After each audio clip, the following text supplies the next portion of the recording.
Hey, what is going on, crypto people? Happy Generational Wealth Wednesday to each and every one of you. What an exciting time to be an early adopter in this new asset class that is the digital asset space. Listen, my friends, you and I, we're playing a game that 99.99% of the masses don't even know it's being played.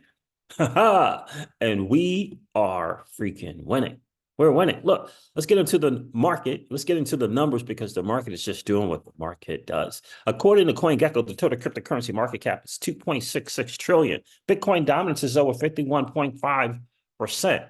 Bitcoin is trading at $69,356 again. Ethereum is trading at $3,599 again. Solana is trading at $158 again. And the beloved XRP is trading at 49 cents again. The market, fam, is just simply doing what the market does. I want to get into some stuff here real quick because we got a lot to cover. Got the XRPL Apex happening in Amsterdam. I want to cover some stuff here. Recent news from the Ripple and Ripple X team that we got to kind of make sure we couple of corrections, some couple of points I think are important to note. The stablecoin news obviously is big news, right? So I want to cover that a bit because I think there's two things to consider. First one, it says here, this deal closure follows close on the heels of Ripple announcing its plans to launch a USD-backed stablecoin, a natural step for Ripple to continue bridging the gap between blockchain and traditional finance. There's a huge demand for stablecoins that deliver trust, stability, and utility, and Ripple will leverage its decade plus of experience building real-world financial solutions for global institutions to address this growing market. Ripple will use both the stablecoin and XRP in its payment solution to continue serving enterprise customers around the world. Ripple's stablecoin will be used on the XRP ledger to bring more liquidity to the XRPL's native DEX. And that's really how the stablecoin benefits XRP. Look, I mean, there's some realization that we all have to kind of accept. Institutionally wise or institutionally speaking, they're going to pick the stablecoin. Okay. For the DEX, that's going to be a different story because we're going to have liquidity pools. XRP will be there as well. And in addition to the whole AMM DEX thing, got two things that default directly to the XRP, the asset. It's the auto bridging and it's pathfinding, right? So the stablecoin liquidity will help. It will benefit the XRPL, which benefits XRP liquidity. Ripple stablecoin is going to be, in my opinion, 8 out of 10 times is going to be chosen over XRP for cross-border payments. And I'm going to show you, I'm going to share that with you, a little stat as well. I know we say it's the bridge currency and, you know, if someone doesn't want whatever, I get it. Stablecoin and XRP for payments is going to be an option. My guess is institutionally speaking, I think the stablecoin, Ripple's stablecoin, is going to be used more often. I think it is something that they're institutionally speaking will be more comfortable with. They hear stablecoin, and I think they're gonna go that route. We'll see, but it doesn't take away that XRP is a option. It's there. It's not like they're saying it's not there and they're only going to be using stablecoin. It's there. The stablecoin liquidity is going to help the XRP holders. It's going to benefit the XRPL, my humble opinion, especially when it comes to liquidity pools, especially when it comes to that. So the other part of this that I want to share before I go into the stablecoin point that I think is important, Jack McDonald is going to be the senior vice president of stablecoins while he maintains his current role as CEO of Standard Custody. I think this is hugely important. I think that this is going to benefit Brad Garlinghouse. I think Brad Garlinghouse needs someone in the midst that has more CEO experience than he has. And I think that's important to have for sure. Whether it be, you know, sounding board, whether it be talking points, whether it be a different perspective, whether it be, you know, being able to look around and see around a corner that perhaps Brad can't see because he hasn't been there. These things are important. I think that Jack McDonald is going to bring an added value, a necessary added value to Brad Garlinghouse. Not that Brad isn't awesome, he is, but I think that to me, this is going to be a big deal, having Jack McDonald in the mix. Now, in reference to these stablecoins, this came out. What does the EU's MiCA July implementation mean for global regulation? This came out from MiCA. But one thing I wanted to point out here that I think is significant and something to pay attention to. They mentioned, okay, here it is here. So what to know about the stablecoin opportunity? What to know about the stablecoin opportunity, right? The recent payments intelligence report, can blockchain solve the cross-border payments puzzle, found that incorporating stablecoins into a business payments system also provides cross-border customers with a fast, dependable, and cost-effective alternative to traditional payment rails. Stablecoins can boost transaction speed and lower currency exchange risk, making them an attractive option for international transactions. That whole paragraph is institutional speak. It's institutional language. Here's a data point, something to note. I didn't put this out, they put it out. The people from payments.com. As just one data point, the Solana network processed $1.4 trillion in stablecoin cross-border payments. In March alone, per Crypto Slate, highlighting the scalability of on-chain solutions for cross-border payments. 1.4 trillion in cross-border payment transactions, 1.4 trillion in March alone. Yeah, Solana has a VP or a chief CEO, EO, whatever, for payments as well. You understand? They have it as well. Why do I bring that up? Number one, 1.4 trillion is this, you know, these are some aspiring numbers for Ripple stablecoin. 1.4 trillion in March alone. 1.4 trillion. Pretty good stuff here. Pretty good stuff. Now there's another article. I'm gonna share this I'm not gonna share it. Solana Foundation goes all in on blockchain as mainstream payment rails. My point to this is being done by an ecosystem already that has surpassed XRP in terms of total market cap. This is where the XRPL can go with its stablecoin in payments, in my humble opinion, because the technologies, you got to understand, the ledger's never been down.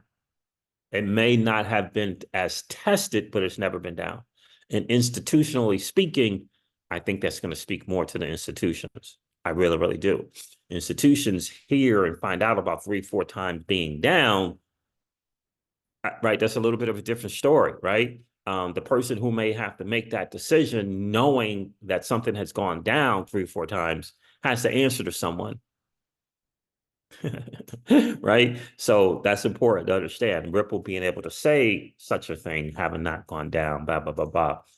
Again, that's an institutional speak thing. 1.4 trillion, that's a goal for Ripple in the stablecoin, right? That's a big time goal. And this is cross-border payments. That's a big time goal for Ripple. And I believe they are going to get there because they're building something that is speaking to the institutions, right? Compliant, KYC, all that stuff. It's going to speak to the institution. So again, I'm bringing this up to show where they're going. And again, that 1.4 trillion is in cross-border payments, not meme coins. Everybody keeps thinking Solana is about meme coins. Just not true. Share real quick. Here's a protocol. Let me do this. Better to do this. Here's Solana. Why is it not going to Solana? There's Solana right here. 4.48 billion in TVL. The Solana ecosystem. 4.4 billion in TVL. 24-hour volume, not cumulative over the last 10, 12 years. 24-hour volume, 1.699 billion. The top five here are a DEX, a form of staking. Camino Finance is, gosh, you can do all kinds of things on Camino. Marinade staking. Jito is liquid staking. Liquid staking. I'm going to highlight Marinade because Marinade, not in addition to TVL, also has a fee model where they're making money from their fees and a revenue model where they're making money from the revenue. Why do I point that out? Because this has nothing to do with meme coins. TVL is 1.292 billion. They have a business model where they're creating fees, earning fees, and they're creating volume every 24 hours. It's important to note. Here's Marinade right here. Again, this is for people who simply keep thinking that it's just, is there a lot of meme coin, Solana stuff going on? Absolutely. It's so easy to get a meme coin going, especially on Solana. It's very expensive, all that, of course. But it is optimize your Solana staking in one click. Staking APY is 8.16%. 150,000 users. Total value lock right now is 1.3 billion in that staking protocol thing they got going on. Put your Solana staking on autopilot. This has nothing to do with the meme coin thing. 1.3 billion, 1 point something billion in 24 hours for Solana is pretty massive, right? So these are the things that I believe are coming to the XRPL, but I want to kind of dispel that myth. I hope that I have. So I covered the stablecoin thing. Awesome. Create smart contracts. Yeah, this guy from Jay Spendabits is really looking to hook up. They want to get something live with the Hook smart contract. Hello, XRP and Flare ecosystem devs. This is from Jay from Spendabits. I have published an EVM-based smart contract persona to review and update the EVM smart contracts. And he says here about something about AI. Right here, it says he reached out to two devs, Vet and Wojo, and said, if you are here at XRPL Apex, please DM me. I want to launch the Hook smart contract AI persona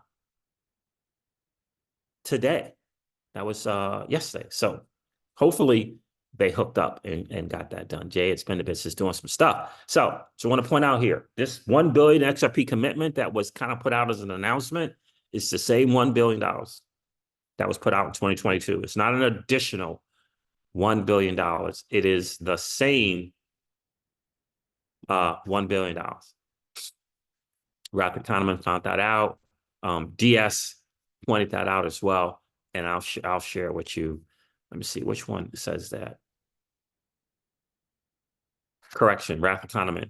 The Japan and Korea Fund is part of the total 1 billion XRP pledge as part of the investments announced previously, which was in 2022. We have to understand that the numbers state, we heard this from Blockchain Backer, of that billion XRP, about 1% has been actually allocated, given out, dispersed. 1%.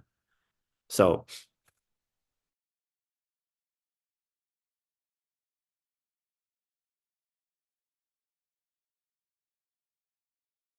room and reminds him. So the supposed adult in the room said, like Brad Garlinghouse said, anyone who thinks Ripple is abandoning XRP has lost the plot.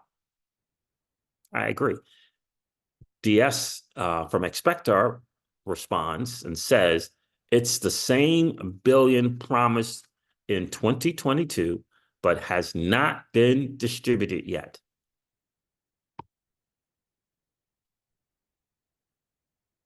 Okay, it's just important to understand that. Latest numbers was 1%. So Ripple X put this out, right? And I thought it was pretty cool. XRPL Apex has been packed with community innovation, exciting announcements. Joel Katz will be taking some of your questions tomorrow during his closing keynote. So he has an opening and a closing keynote. Mickey B. Fresh has asked something that I asked of King Solomon when he was interviewing David Schwartz. Mickey B. Fresh is asking the same thing.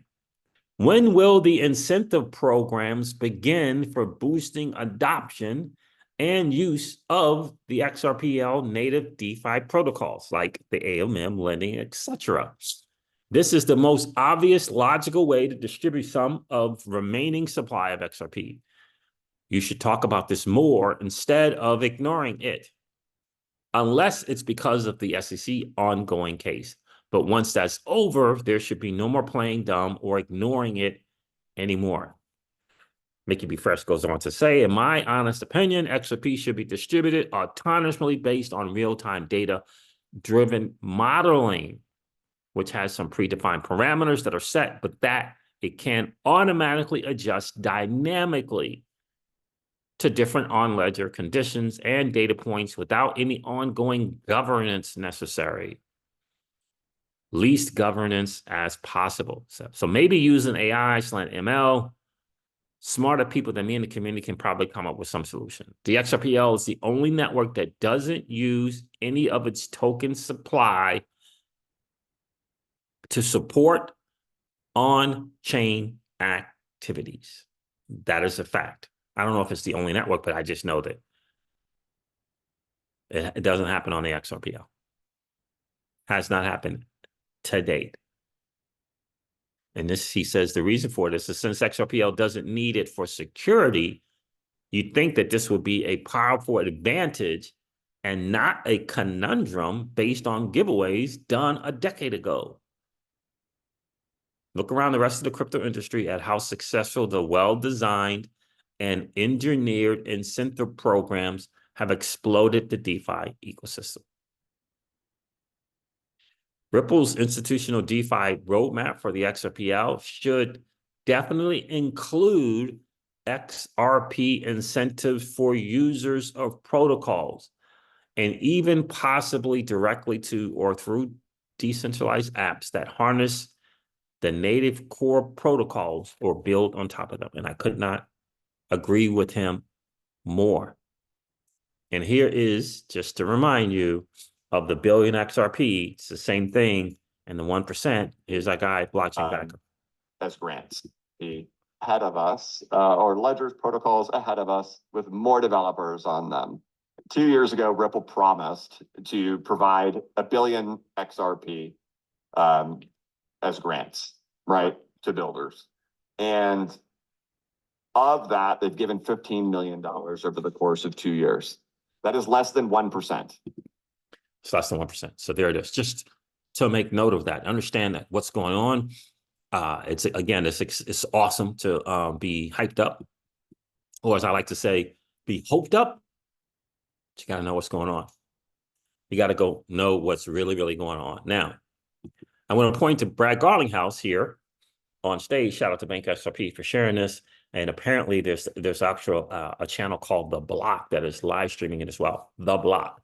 So I want to listen here to what David is saying, not David, but Brad Garlinghouse is saying. And I think that this was a very great interview. It's 30 minutes. You should definitely check it out. It's with Brad and David.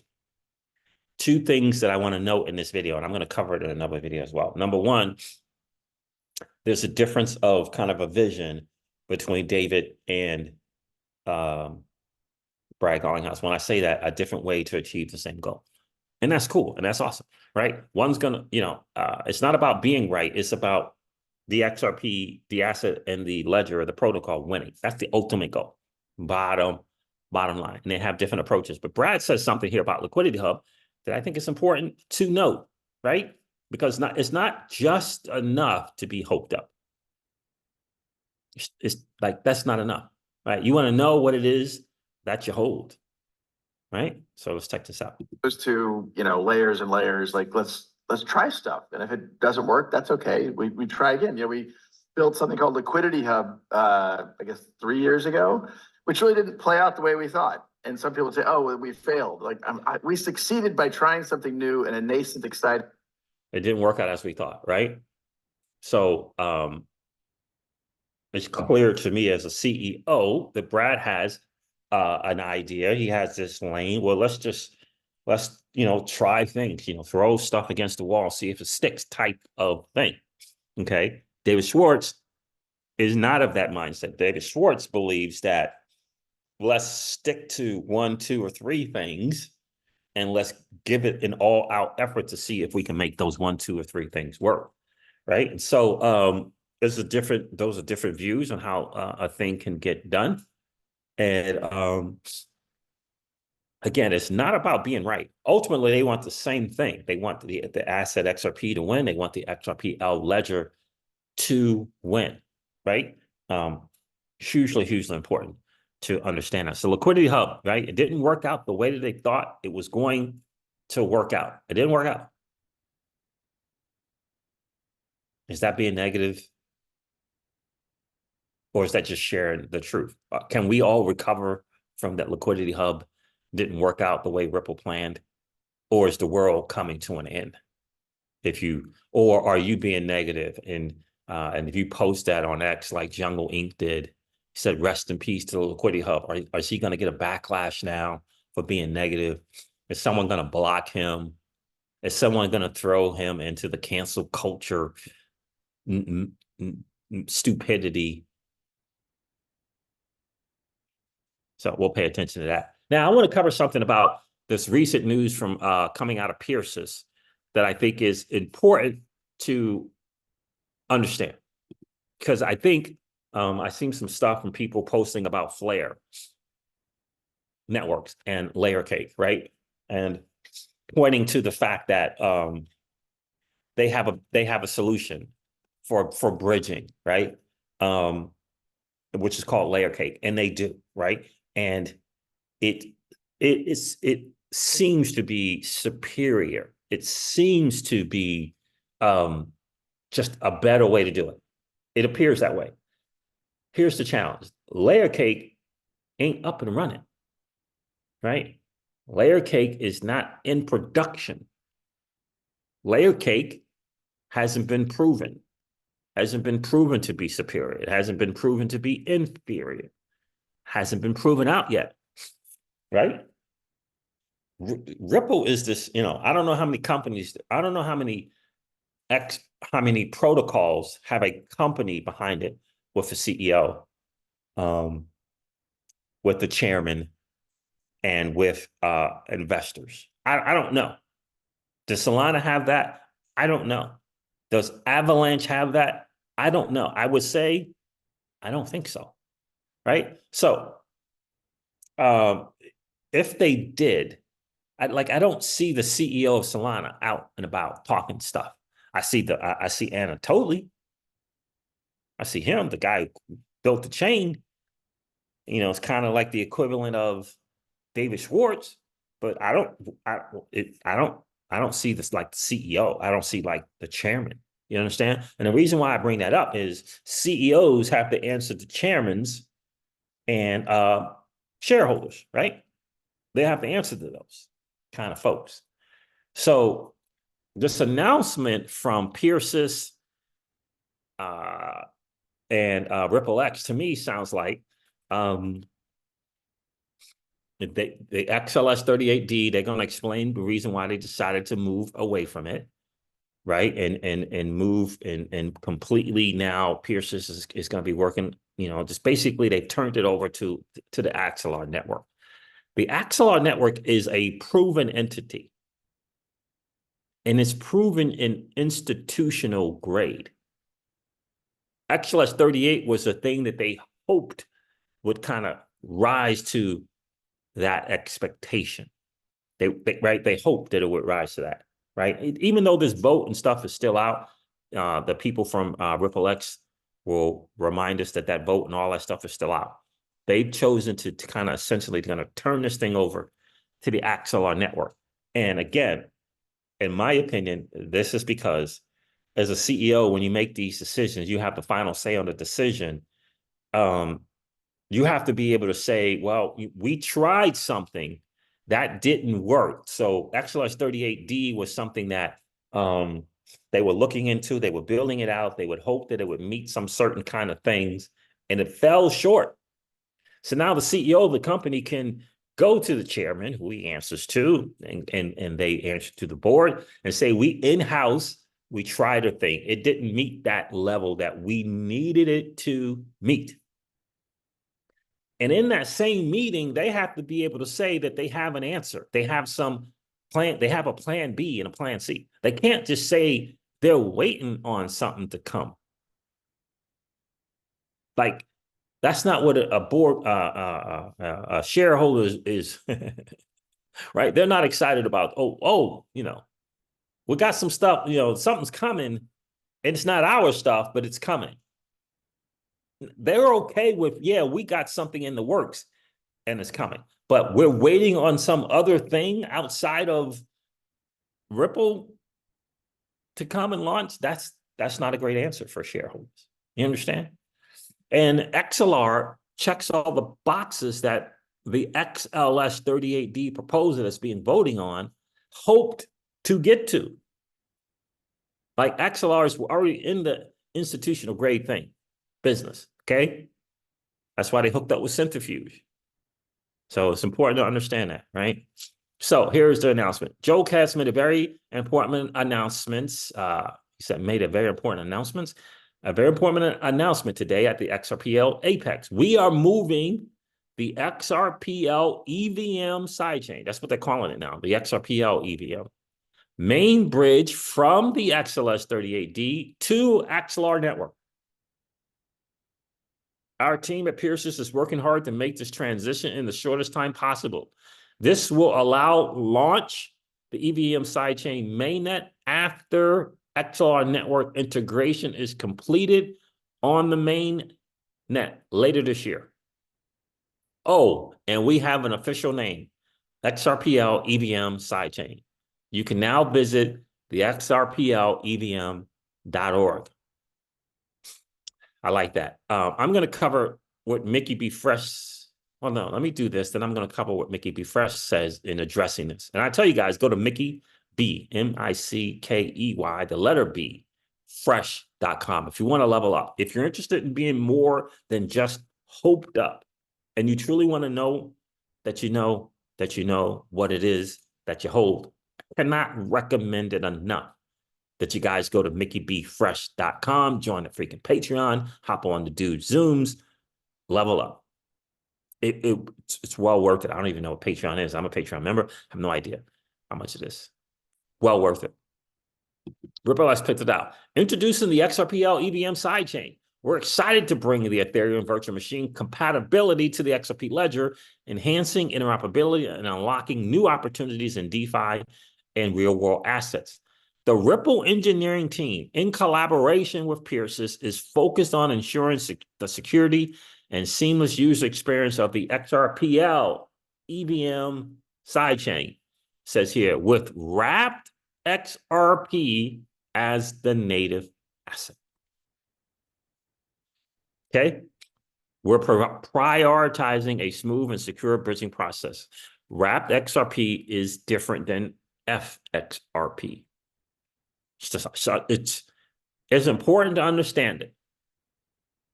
I don't know how important it is to say whether one is better than the other. I don't know, but it's important to understand it's different, right? It is different. The asset system, it ain't here either. It's in testnet, but it ain't here yet as well. You got to understand that. And Hugo and Philion, they're in no hurry to rush stuff. You got to understand that. They want to get it right, done right the first time. It's going to launch this year. It's going to launch this year. That's the goal. But so is the XRPL EVM sidechain as well, right? It says we're prioritizing a smooth and secure bridging process. We're migrating to the Axelar network.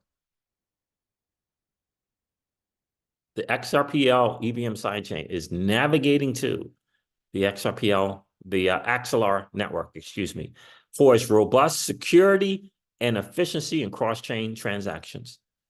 I listened to Hugo Filion the other day addressing the ills of bridging, and he pointed Axelar as a maybe a possibility better than the other stuff, but not as great in his opinion and what they built with Layer Cake. He didn't point out anything else. I think there's a reason for that. But he didn't point out anything else as maybe something that might do a thing. What he's pointing out is what he believes to be a better solution, and that being Layer Cake. Okay. So, but he did point to the prowess of the Axelar network. All right, Axelar, and this is the thing that this is the CEO speak, in my opinion. This is how we have to mention something to the chairman, and this is something that we have to mention to the board members. Board members, the stockholders. Axelar is a battle-tested shareholders. Axelar is a battle-tested, production-ready bridge. Right? Right. When you have some explaining to do, right? These are the things you got to point to. You can't just be saying, well, we heard of this technology that's coming, and it appears that it's superior, but it's not here yet. And we're, since it's not our thing that we're building, we can't really give you a date. It's another group of people on another chain that are doing it, and we don't know when it's coming. You can't say that. You can't bring that to a shareholder, right? Or to the chairman. That they ain't gonna cut it. Chairman has to answer to its shareholders. Axelar's battle-tested, production-ready bridge to bring XRP as a native currency to the XRPL EVM sidechain. This came from Ferran Pratt at Pierce's, the CEO. Right?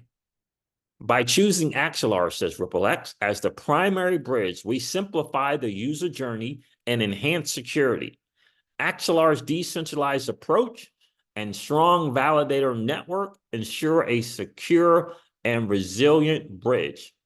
Now, Hugo, by the way, points to a capital efficient challenge in using the Axelar thing. We'll see. But that's what he pointed to. He says, by choosing Axelar as the primary bridge, we simplify the user journey and enhance security. Axelar's decentralized approach and strong validator network ensure a secure and resilient bridge, safeguarding our users and the network. Remember, the users here is going to be important. In regards to the XLS38 cross-chain bridge, while still potentially useful for custom sidechains, would not be as user-friendly. While the amendment will remain active for voting, Ripple's UNL validator will vote no until the team can validate the feature with specific use cases and developer requests. There it is right there. But I want to point out something that Mickey B. Fresh pointed out here. And I agree with him. He says, Mickey B. Fresh said, excellent news. I agree, RippleX and Pierce's. This was the best way to launch the XRPL EVM sidechain. Axelar's battle-tested and built on the Cosmos SDK. The Axelar gateway integration into the XRPL will offer expanded capabilities.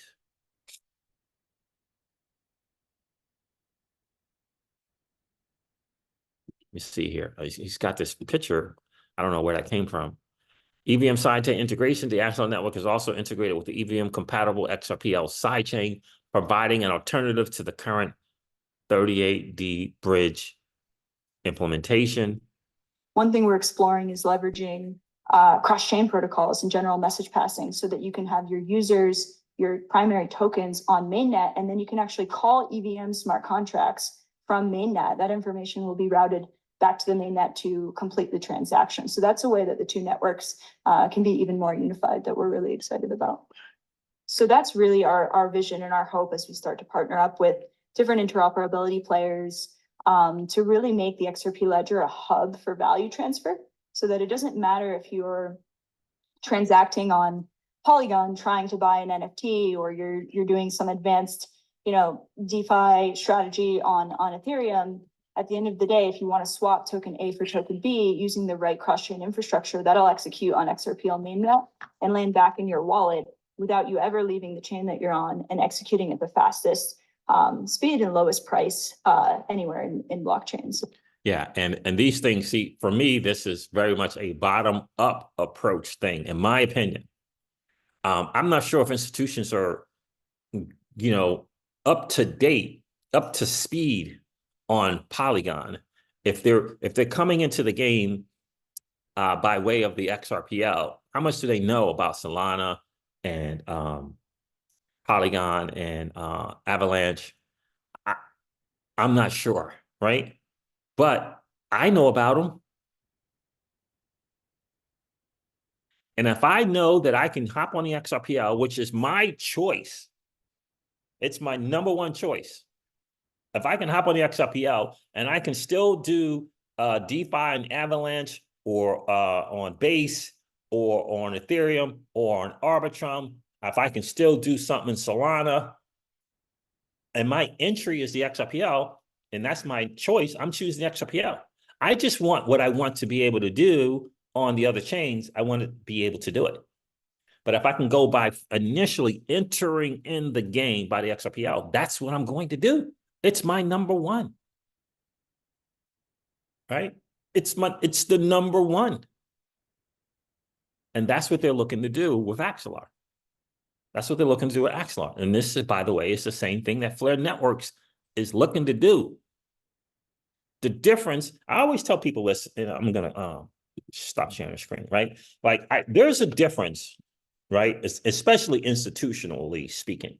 There's a difference between superior technology that hasn't proven itself, right? You're looking at some stuff, maybe you see some demos, and it's next level superior technology.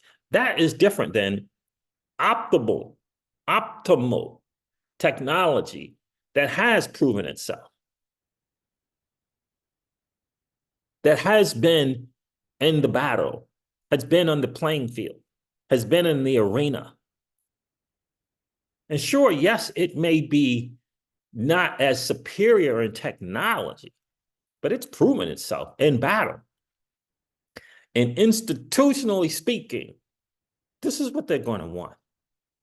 They're not, right? They don't want to be testing stuff to see if they want to know the thing that is good and it's proven itself. Axelar's got centrifuge and some other kind of like institutional grade stuff that people using their technology. That's what Axelar has. You understand? That's what it has. So I think it's a smart move to do what it is that they're doing. Ripple X chose to do. They tried to do the XLS 38D. And when comparing and looking, the Axelar thing appears to be a little more user-friendly than what the XLS 38D thing is, according to Ripple X. Right? That's all that is. And so in the end, I think that's a smart choice. And this is, again, it's one thing to have superior technology, but if it's untested, it's untested. And I'm not talking about in-house testing. That doesn't count. That stuff, I mean, it's awesome, but it don't count in the real world. When it comes to real money, that doesn't count. Solana, I just shared with you, 1.6 trillion in transactions and cross-border payments. That's not testnet, right? That's not DevNet. That's real stuff. That's what happened. That's what they did. You understand? And that matters. That matters. That matters. And you get a bunch of institutions, and they're gonna want to know a couple of things. Some institutions are gonna say, yeah, but you know, 3-4 times, 4 or 5 times you've been down, yeah, right? Someone's got to make that decision. And if it's a CEO, if it's a CEO of an institution and he makes the decision to go, I'm just saying, he makes the decision to go with Solana, and it just happens 2 months later that it goes down, he's got explaining to do. That's all I'm saying. If he goes with the XRPL, that's one conversation he's not going to have. You understand? That's all. The speeds are about the same. The fees on the XRPL are less. It's 1 0 less. I don't know what Firedancer is going to do in terms of speed. I don't know. So they're becoming more and more comfortable moving in anything of value in 3 to 5 seconds for less than a penny. They're becoming more and more comparable. But the XRPL is still, in my opinion, is still higher, because not having gone down is massive. It's a sell. It's a sell. They don't know the capability and stress test yet, but it's a sell. It's a bigger sell. It hasn't gone down. It hasn't stopped. It hasn't broken. Because what if the potential customer brings up Solana? What if they bring up Solana? People from Ripple, if I know that Solana's gone down 3 or 4 times, people over Ripple know as well. You understand? And then you got that CEO in the middle has to make a decision of the institution, right? And so I humbly submit that they're probably going to go with the thing that hasn't broken, right? Because if it hasn't gone down, it hasn't gone down. And I get it hasn't been stress tested yet. And I always make that argument about the XRPL. I don't believe it's been, like, I'm talking about 24-hour $1 billion in volume, 24-hour billions in volume. Solana has that. That's 24-hour billions in volume. And yet it's gone down 3 or 4 times. You understand? CEO is going to have to make a decision. And I just, I hope certainly that more will choose the XRPL, and I believe more will, because, CEO's got to answer to some folks, and I believe they're going to choose the XRPL and all the other prowess that it has. Remember that XRPL has a native DEX that is incomparable. You can't compare it to, has no competition. Right? The XRPL community has to, in my opinion, create the network adoption that the XRPL so desperately needs. And just like Mickey B. Fresh says, the XRPL currently that's what he said. He says it's the only one protocol that hasn't used its asset, XRP, its native asset, to incentivize its users to hop on the XRPL. And that has to change. And I've said it time and time again. I asked my guy, King Solomon, to ask David Schwartz the same question. So that is the thing. They may have to wait. They may have to not, give any shot of the SEC coming out trying to say something when a case is almost over. That could very well be the case, that they're just waiting for the case to be over. Could easily be a case, could easily be something that they're considering and not wanting to give the SEC an inch to try to come back at them. And it makes perfectly good sense. It's just important for us to express that we know that liquidity incentive event is absolutely necessary. It's absolutely necessary, because I believe personally that institutions are not coming until they see volume, until they see transactions for 24 hours, until they see number of people on there using it. That's what I believe. Yeah, they may do like 10 mil. They might do like 10 mil, 5 mil, 10 mil. But hundreds of millions and billions and be the first one to do it? Yeah, I don't think so. I don't think so, Dave. So we'll see. All right, guys, there it is. This wraps up the XRP Ripple Daily News. I know I went on a bit, but I wanted to cover that. cover all this stuff for you. So the XRP Ripple daily news in around 0 to 10 minutes. I hope that it has been of value to you. If it has, do me a favor and hit that like button. It's one of the greatest ways you can support the channel. It helps to get the channel out to more people who don't know that a new financial system is being built right underneath their noses. And if you happen to be in that about 50% of people that hang out and listen and watch the Crypto Siege and haven't subscribed to the channel yet, if you enjoyed the Hangouts, please consider subscribing to the channel. And don't forget to ring that notification bell, baby. So you know whenever we go live or whenever we upload a video. I'm going to end this one like I do all my videos and remind you guys of this. Old money doesn't want you to win. But that's okay, though, because you and I, we're already winning. And I would ask you to consider this, perhaps ponder the idea or notion of living your life permissionless. I'll talk to you guys soon. See ya. Bye.